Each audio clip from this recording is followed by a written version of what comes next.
एक औरत बाहर से आकर बहुत बड़ा बंगला बनाकर उसमें रहने लगती है। वह औरत देखने में बहुत ही खूबसूरत थी, साथ ही दिल की भी बहुत अच्छी थी। वह गरीबों की भी मदद किया करती थी। उसका नाम सरिता था, लेकिन लोगों ने उसका नाम परी रख दिया था। पड़ोस ही में चमन नाम का एक आदमी रहता था, जो बहुत ही गरीब था। उसके घर उसकी बेटी की शादी थी। चमन परी के घर जाता है। दरवाजे की कुंडी खिटखिटाता है। अरे चमन, सुबह सुबह क्या हुआ? अरे परी जी, क्या आप मेरी थोड़ी सी मदद कर सकते हैं? बताओ चमन जी, अगर मुझसे हो सकेगी तो जरूर मैं आपकी मदद करूंगी। परी जी, मेरी बेटी की शादी है। मेरी बेटी के लिए कपड़े और कुछ शादी की चीजें लाने की जरूरत है, लेकिन मेरे पास पैसे नहीं है। महेश पैसे तो दे रहा है, लेकिन बहुत ज्यादा ब्याज पर दे रहा है। इतना मैं कैसे वापस दे पाऊंगा? बस पैसों की जरूरत है, लो ले जाओ ये पैसे। और भी जरूरत पड़े तो फिर भी ले जाना, और जब आपके पास पैसे आ जाए तो मुझे वापस कर देना। चमन पैसे लेकर अपने घर चला जाता है। परी लोगों की मदद करने में पीछे नहीं हटती थी। लोगों की भरपूर मदद किया करती थी, लेकिन एक बात में वह मदद नहीं कर पा रही थी। उसी गांव में नदी के किनारे आए दिन लाश मिला करती थी। अरे ये हो क्या रहा है? हर 2 दिन पर हमें यहाँ से लाश मिलती है। हमें इसका जल्दी पता लगाना होगा। सारे लोग जमा होते हैं। थोड़ी देर बाद सारे लोग चले जाते हैं। फिर अगली रात एक आदमी सड़क से गुजरता है। भैया, अरे भैया मेरी तरफ देखो तो। डर क्यों रहे हो? मुझे तो आपकी मदद चाहिए। ईथर तो आइए। नहीं, हम किसी की मदद नहीं करते हैं। मुझे घर जाने दीजिए। अरे मुझे घर जाने दीजिए। वो आदमी चलने लगता है। एक बार तो मेरी तरफ देखिए, शायद आपका इरादा बदल जाए। नहीं, हमको नहीं देखना। हमको माफ कीजिए, मुझे जाने दो। मैंने कहा ना मेरी तरफ देखिए, समझ नहीं आता? जैसे ही वो देखता है, वो मर जाता है। हाँ हाँ हाँ हाँ, कब की रट लगा रहा था। अब तो तेरी लाश घर जाएगी। अगर एक बार मेरी तारीफ कर लेता तो मैं जिंदा छोड़ देती। उसके बाद चुड़ैल उसको नदी के किनारे डाल देती है। अगले दिन सुबह सुबह रीना रोती हुई आती है। सारे लोग जमा हो जाते हैं। क्या हुआ रीना, क्यों रो रही हो? मेरे पति महेश रात को घर नहीं आए। चलो हम उस नदी के पास जाकर देखते हैं। सारे लोग नदी के पास जाते हैं। साथ में परी भी आती है। अरे महेश को किसने मारा? मुझे तो लगता है कोई हमारे गांव को नुकसान करने के लिए ये सब कर रहा है, ताकि लोग गांव छोड़कर चले जाएं। जल्दी उसका पता लगाना होगा। अरे अब मैं छोड़ूंगा नहीं। मैं पता लगा कर रहूंगा कि ये सारा कौन कर रहा है। अगले दिन राहुल गांव के रास्ते निकलता है। तभी आवाज आती है। एक बात सुनो। सुनो भैया, क्या आप मेरी मदद कर सकते हैं? कौन है तू? इससे क्या फर्क पड़ता है कौन हूं मैं? अच्छा, तुम ही हो जो लोगों को मार डालती हो। हाँ हाँ हाँ, मैं ही हूं जो लोगों को मार रही हूं। तुम क्या कर लोगे? आज तो तुम्हारी बारी है। हा हा हा हा हा। अरे नहीं, मुझे पता नहीं था कि तुम एक चुड़ैल हो। मुझे छोड़ दो। तुम्हें लोगों के साथ जो करना है करो। मुझे छोड़ दो। अब तू जिंदा नहीं जाएगा। अभी तो बड़ा उछल रहा था, बड़ी बहादुरी दिखा रहा था।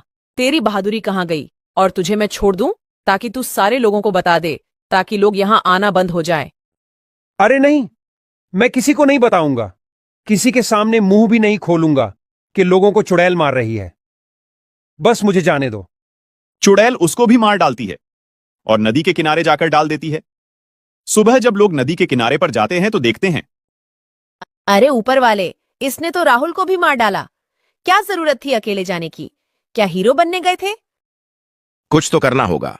अगर रोज रोज इस तरह चलता रहा तो पूरा गांव खाली हो जाएगा। हमें जल्दी से उसी पर निर्णय लेना होगा।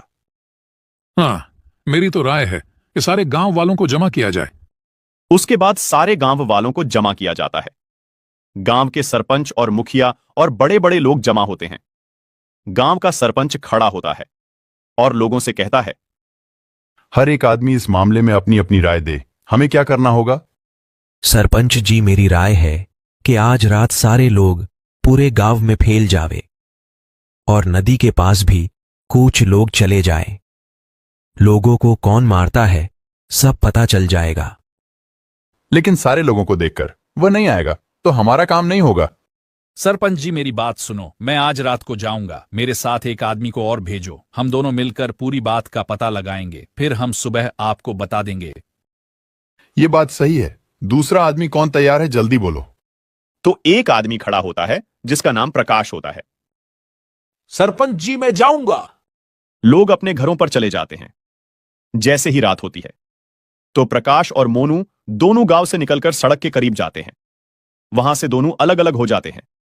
जैसे ही प्रकाश थोड़ा आगे जाता है तो आवाज आती है, अरे सुनो, मेरी तरफ एक बार तो देखो। अरे चुड़ैल, तू ही लोगों को मारती है। मैं ही मारती हूँ, आज तेरी बारी है।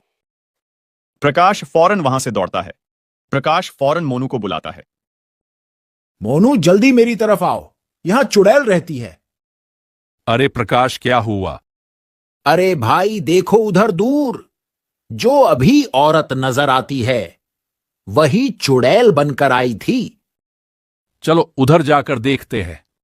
जैसे ही वह दोनों चुपके से देखते हैं तो प्रकाश कहता है, अरे ये तो परी है, परी। ये दोनों आदमी भागकर गांव आ जाते हैं। फिर वह दोनों अपने अपने घर चले जाते हैं। जैसे ही सुबह होती है वह दोनों सरपंच के पास जाते हैं। फिर सारी बात सरपंच को बताते हैं। फिर सरपंच गांव के कई लोगों को लेकर परी के घर जाते हैं। सारे लोग और सरपंच परी के घर जाकर दरवाजा खिटखिटाते हैं। परी बाहर नहीं आती। सारे लोग आपस में एक दूसरे से कहने लगते हैं, लगता है परी को पता चल गया है, अब बाहर नहीं आएगी। उसमें से एक आदमी कहता है, मुझे तो लगता है परी भाग गई होगी। सारे लोग शोर करने लगते हैं, जिसकी आवाज सुनकर परी घर का दरवाजा खोलकर बाहर आती है। अरे सारे गांव वाले मेरे घर क्यों आए हो? क्या हुआ है? कोई जरूरत है क्या? नहीं नहीं, हमें यह खबर पहुंची है, आप ही रात को चुड़ैल बनकर लोगों को मारती हो। अरे ऐसा कौन कहता है कि मैं रात को चुड़ैल बनकर लोगों को मारती हूँ? सुनिए परी जी, कल रात मोनू और प्रकाश दोनों गांव के बाहर सड़क पर जा रहे थे।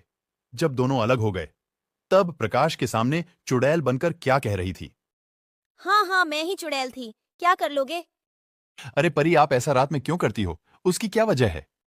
सरपंच जी जरा सुनिए, जब मेरा पति चोरी करते हुए पकड़ा गया था उसी वक्त गांव वालों ने मिलकर उसको मार दिया था। उस वक्त मैं प्रेग्नेंट थी। मेरे पति के मर जाने के बाद मैंने आत्महत्या कर दी थी। तब से मेरी आरती चुड़ैल बंद कर भटक रही है। मैं किसी को नहीं छोड़ूंगी, सारे गांव वालों से बदला लेकर रहूंगी। तभी परी चुड़ैल बन जाती है। तभी सरपंच के पास दो आदमी आकर कहते हैं, सरपंच, हम तांत्रिक को लेकर आते हैं, वो चुड़ैल को अपने कब्जे में कर देगा। वो दोनों तांत्रिक के पास जाते हैं और तांत्रिक को सारी बात बताते हैं। तांत्रिक उन दोनों के साथ आता है। तांत्रिक चुड़ैल से कहता है, गांव वालों को परेशान करना बंद कर दे। नहीं, मैं गांव वालों से बदला लेकर रहूंगी। तभी तांत्रिक चुड़ैल को आग लगा देता है। चुड़ैल जल जाती है।